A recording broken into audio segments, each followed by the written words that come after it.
علیکم ورحمۃ اللہ تعالی وبرکاتہ۔ ہمارے اسلامک معاشرہ یوٹیوب چینل پر آپ حضرات کی بارگاہ میں ایک نیا سوال اور اس کا جواب حاضر ہے۔ سوال 2 ہے۔ پہلا سوال، کیا اللہ تبارک و تعالیٰ کو اللہ میاں کہنا صحیح ہے یا نہیں؟ اور دوسرا سوال، کیا اللہ تبارک و تعالیٰ کے لیے ایسا لفظ استعمال کرنا کہ اوپر والا جانتا ہے صحیح یا نہیں؟ پہلے سوال کا جواب سماعت فرمائیں۔ اللہ تبارک و تعالیٰ کو لفظ میاں کے ساتھ پکارنا منع ہے، کیونکہ اس کے 3 معنی ہیں: آقا، شوہر، مرد و عورت میں زنا کا دلال۔ اس لیے اللہ تعالیٰ کی طرف ایسے لفظ کی نسبت کرنا درست نہیں جس میں اللہ تعالیٰ کی شان کے نامناسب معنی کا شائبہ موجود ہو۔ اس وجہ سے علماء کرام نے اللہ تعالیٰ کو میاں کے لفظ کے ساتھ پکارنے سے منع فرمایا۔ زبان اردو میں لفظ میاں کے 3 معنی ہیں۔ ان میں سے 2 ایسے ہیں جن سے شان الہی، شان الوہیت، اللہ تبارک و تعالیٰ کی مقدس شان پاک اور منزہ ہے، اور ایک کا صدق ہو سکتا ہے۔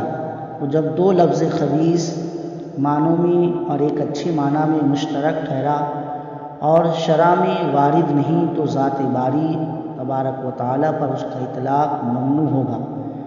اس کے ایک معنی مولا ہے، بے شک اللہ تعالیٰ مولا ہے۔ دوسرے معنی شوہر، تیسرے معنی زنا کا دلال کہ زانی اور زانیہ میں متوسط، لہٰذا اللہ تبارک و تعالیٰ کی بارگاہ میں ایسے معنی کا استعمال نہیں کرنا چاہیے۔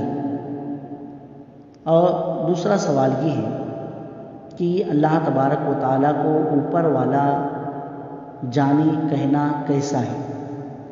اوپر والا سے لوگوں کی مراد اللہ عز و جل ہے، اس میں کفر کا شائبہ ہے۔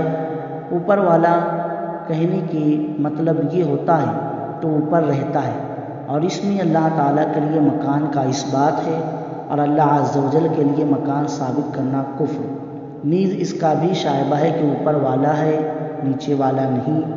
ایسے کلمات کا بولنا شرعاً ممنوع ہے۔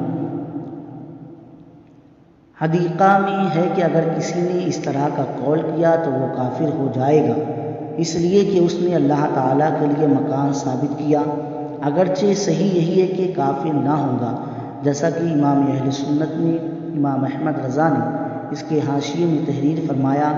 بہرحال ایسے کلمات کے بولنے سے بچنا لازم ہے جس میں کفر کا پہلو ہو، اس لیے مسلمان ہرگز نہ کہے کہ اوپر والا جانے یا نیلی چھتری والا جانے، اس لیے کہ یہ سارے الفاظ اللہ تبارک و تعالیٰ کی شان کے لائق نہیں۔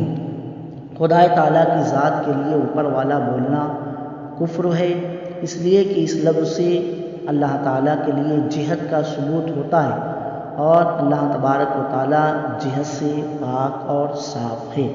اس لیے ہمیں چاہیے کہ ہم اللہ تبارک و تعالیٰ کے لیے کسی ایسے لفظ کا استعمال نہ کریں جو اللہ تبارک و تعالیٰ کی شان کے لائق نہ ہو، اس سے ہمارے ایمان کو خطرہ پڑ سکتا ہے۔ اس لیے لفظ میاں بھی نہیں کہنا چاہیے، اس لیے کہ لفظ میاں یہ عوام الناس کے درمیان میں مشہور و معروف ہے۔ شوہر کو بھی کہا جاتا ہے، پیر کو بھی کہا جاتا ہے، کسی اور کے لیے بھی کہا جاتا ہے۔ تو جو الفاظ لوگوں کے درمیان میں شائع اور ضائع ہو جائیں، جسے لوگ ایک دوسرے کے لیے بولیں، وہ ہم اللہ تبارک و تعالیٰ کے لیے استعمال نہ کریں، یہ اللہ کی شان کے خلاف ہے۔ اسی طریقے سے اوپر والا کہنا اللہ کے لیے یہ بھی ناجائز ہے، حرام ہے اور گناہ بھی ہے، اس لیے ان سارے الفاظ سے ہمیں بچنا چاہیے۔ اللہ تبارک و تعالیٰ ہمیں سمجھ عطا فرمائے۔